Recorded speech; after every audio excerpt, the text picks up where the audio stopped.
Nick, what's going on, man? Thank you so much for waking up with us. Hey, how you doing? Doing well, doing well. Or I guess about as well as a Saints fan can be doing here on Tuesday after a second week in a row in which it feels like, I mean, maybe less so because the Titans are very good, but it feels like, again, you just let one that you potentially had slip through your fingers. How are you feeling on the other side of your film review and breakdown of what you witnessed on Sunday? I'm a little surprised that they're having some of the issues that they're having. I think they're really just kind of beating themselves. It's easy to point at the officials, and that call shouldn't have happened. It was abysmal. It changed the game. But coming out of that moment, I mean, those 12 other moments where the team shot itself in the foot and could have made that, they could have mitigated the effect of that bad call and got out of there with a win. And they didn't. And, for a team that's as well coached as they are and that has all the talent they have on the coaching staff, to see them making the kind of mistakes they're making, just basic awareness type stuff, fundamental type stuff, it's a little bit shocking to see right now. And, I don't really know how I feel about the team right now. I mean, on one hand, we've seen them beat anybody that, and everybody really, Tampa Bay, New England, Green Bay. And then on the other hand, you see them losing to teams that they should beat. And it's surprising. And look, Tennessee's a good team, but they were facing the same circumstances as the Saints, really, without their running back, without their star wide receiver. Obviously, they got their quarterback in the Saints don't. But, that was a banged-up team that was vulnerable and should have been beatable, and the team squandered an opportunity. And with the way the NFC is playing out right now, I mean, you look at these last two, both winnable games that they let slip away. I mean, those are massive opportunities. They beat Atlanta, they beat Tennessee, and they're sitting on top looking down at a lot of teams. Yeah. And, I think the narrative's quite different. But, look, it's like Peyton always says, good teams find ways to win, bad teams find ways to lose. I think the last 2 weeks we've seen, what should be classified as, somewhat of a bad team. I don't know if their identity is a bad team. I think that's a stretch. I think, they'll still find a way to get 9-10 wins. But right now they're showing the characteristics of a bad team. When I'm breaking down Trevor Siemian, I don't think, Nick, last week he did anything to lose the game. I think there was actually times that he played pretty well. I mean, what was your assessment of Trevor Siemian when you broke down the tape? They're letting him down, 2 weeks in a row. I think he's played really well. He's putting the ball where it needs to be, and these guys just a lot of times aren't making plays for him. Kevin White makes one of those two catches, and Siemian's sitting on 350 yards. Yeah. There's other opportunities. I don't think that this team has completed a back shoulder pass the whole season. And, you're right. It's just plays where they could go and fight for the ball. It's not happening. And, Callaway will make a couple of contested catches and, he'll let a couple go every game. He let himself get pinned to the sideline on one where I thought Siemian delivered the ball like exactly where it needed to be, but, he just couldn't get off the coverage.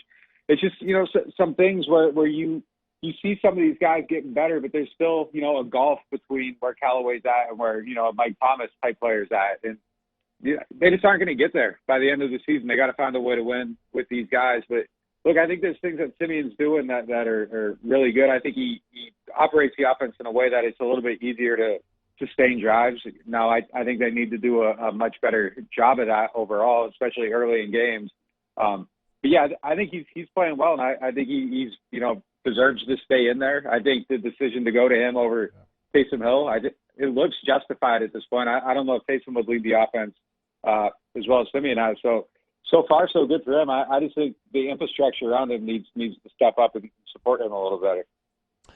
Nick, I want to ask a question about Adam Troutman. So I tweeted this. It was a bit of a shoot from the hip tweet, so I want to know if you think it was accurate. But it was kind of about like, look, I hesitate to say that Troutman's a net negative overall because I think his run blocking remains really well. I mean, I think back to him and Levante David on the belly flip to Kamara a couple weeks ago. But in terms of like visual contributions versus visual mistakes, it's kind of been a black hole of bad this year, with the false start being the most recent offending mistake. What's your view on, like, has Troutman been a net negative this year for the Saints team? It's tough, man. I think you could attribute two losses. I wouldn't say completely to him, but I think he's contributed the two losses directly. The last fumble where he ran into a tackle. I don't know what he lowered the ball down into a tackle. Like, I don't know what he was doing on that play. And then this one was just atrocious. You know, I think they probably get the 2 point there. It's an easy assumption to make. I mean, I don't know. They missed their last 7 before that, so maybe they don't. But you got to give your team a chance. You know, I feel bad for him because I thought he turned it around in the second half last week. He was instrumental in that 2-minute drill against Atlanta, made a lot of big catches. The physical catch where he got lit up in the back was really impressive.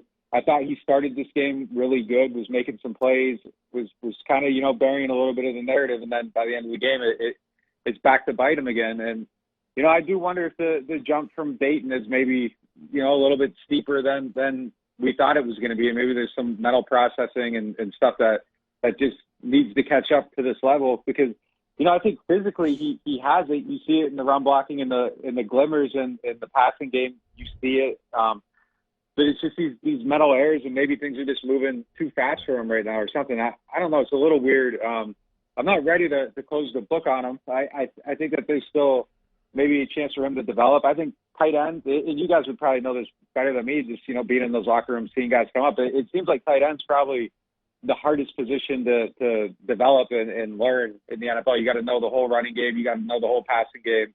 And, you know, he's doing both. So I think there's a lot on his plate. And maybe the learning curve's just a little bit longer for him, given his pedigree, where he's coming from. The question at this point, though, is, like, does he get the opportunity to keep doing that while he's doing these things to hurt the team? When Nick Van Eck comes back, I think you got to take snaps away from Troutman significantly and go with the guy that's going to get it done and not make these mistakes and not going to set you back. And it's not like Troutman's giving you so much in the passing game that, you know, going to a guy that hasn't done a lot in that area of the offense in his other stops is going to hurt you overall. So, you know, it'll be interesting. I think Van Eck's really close. He's been practicing. He came back off of IR. You see him in practice moving a little better every single week. And I wouldn't be surprised if, you know, he's maybe there this week. And if he is, I don't know how much we're going to be seeing Troutman. I think that's a great point about the tight end position, having to learn everything, and it does seem like right now it's just not quite there yet. Not to say it can be, but that's a great breakdown there, Nick. Hey, I do want to ask you about Mark Ingram, who now is the Saints' leading rusher in the franchise history. So it's good to see him get that record. I think this is a deal where he's got another spring now. Like, he got some excitement getting traded to New Orleans. When I watched the tape this weekend, I mean, his 4 catches, he had 61 yards, he had the 34-yard catch. He did some nice things in the running game, scored a rushing touchdown there. Like, if this team can get just some guys back healthy, I think this is like a nice piece that could potentially put you over the top and get you in the postseason. What's been your breakdown of Mark Ingram? I think it's a great trade. He looks like old Mark, as in like the old Saints Mark, not 31-year-old old Mark. Like, he looks like a young guy, like, still running really well. He's got the burst. He just looks exactly like he did. And as he gets older, you got to look at how his career started. Like, 3 years in the league, there weren't many carries. He had the year where he was suspended, didn't get a ton of carries. Last year, didn't get a ton of carries. There's not a lot of mileage on him. And if you compare him to other guys that have played into their 30s, like, his touches are way below average for his age, for a guy with, his pedigree that's been a lead back for a team.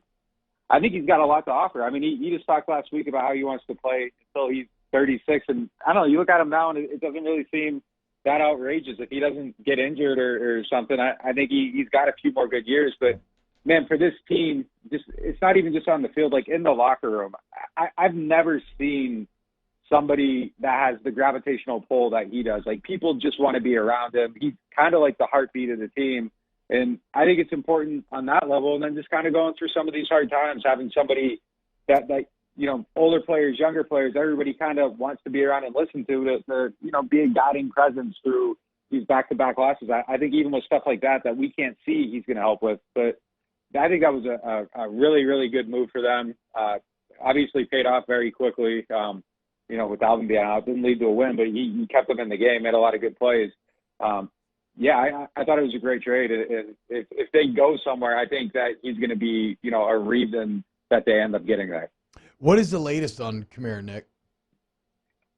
So it was day-to-day, last week. Over the weekend, it kind of sounded like maybe this week still, in that day-to-day. It's an MCL sprain. Those are usually 1 to 2 weeks. It's the same injury he had a couple of years ago when everybody was speculating that he looked upset on the field or whatever. He's like, no, he had a knee injury.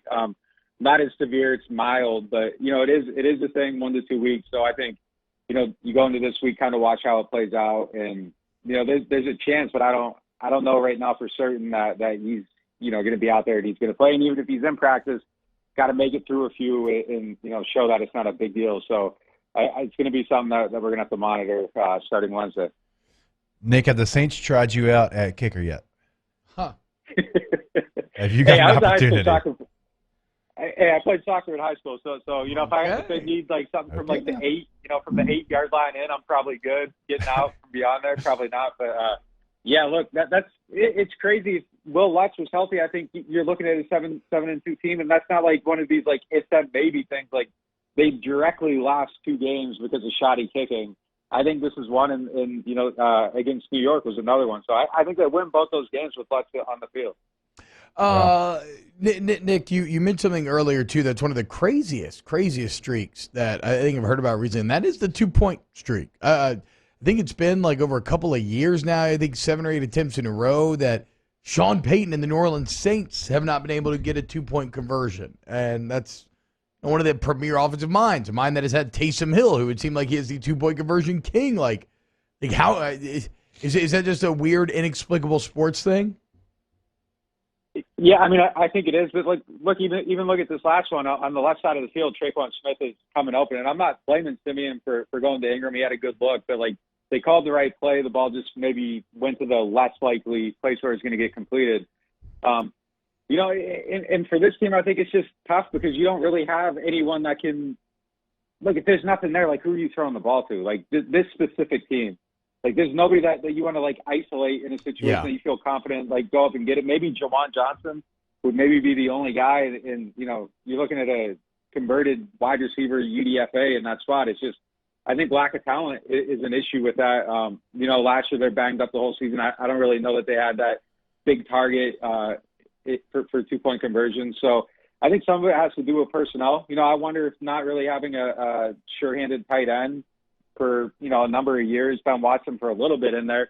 I wonder if that plays a part in it too. I mean, that's kind of been a go-to red zone target for the Saints for years, and then they get kind of beyond having reliable players at that spot, and you end up in that. So I think it's a number of factors. The last thing I would probably point out is Sean Payton's play calling, because you do see these things like where they can go with the ball, and it's just not necessarily going there. Real quick, Nick.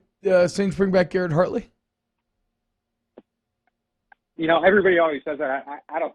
It seems like it's been a while. I don't know. I guess I'd be surprised. I see videos of him still hitting field goals. Yeah, he put it out there very much. He was in the Tulane Stadium. He was like staying ready. He knew what he was doing. Yeah, I mean, well, look, it's funny. Like whenever a kicker misses a kick, I can go into my email and there's 75 videos from agents like trying to like, hey, put this out there. Like, look, I can't sign the kicker, but yeah, I mean, like there's definitely a group of people that are always on watch, and as soon as there's blood in the water, these guys are out there putting it out there. So I mean, it's good marketing on Hartley's part. He's got us talking about him. I saw them Fletcher and Travers talking about him on the news. I mean, so he's doing what he needs to do. I would be surprised though. It's like he's not even on the workout tour. Maybe. If he were ever to get a shot, I guess it would be here just because of proximity or whatever. But, I'd probably look at like Jake Verity in Baltimore if there is a change. Well, yeah. Okay. So it's not nothing confirmed yet with Brian Johnson. Nick, thank you so much, man. What do y'all got coming up on the site, and how you feel about that Eagles game on Sunday? We'll have everything covered throughout the week, just news analysis. Hopefully you can't get other places. That's the goal. Philadelphia, they should win that game. I feel pretty confident that they'll go in there and get a win. I think they have to get a win. They're at the point now where I don't think they can lose a lot of the winnable games. I kind of think they need to win out there. And, there's a good path to going, to have wins the rest of the way. But you lose to Philly, and I think, you start feeling urgency in a lot of other games. And, this is almost maybe a must-win for them. And those start coming earlier when you start squandering opportunities. So yep. I think it's imperative they go in there and they play well. There you go. Big one coming up in the city of brotherly love. Nick, extending to brotherly love your way. Go sign up for New Orleans football, y'all. Nick Unreal. Thanks, Nick. Yeah, have a good one, guys.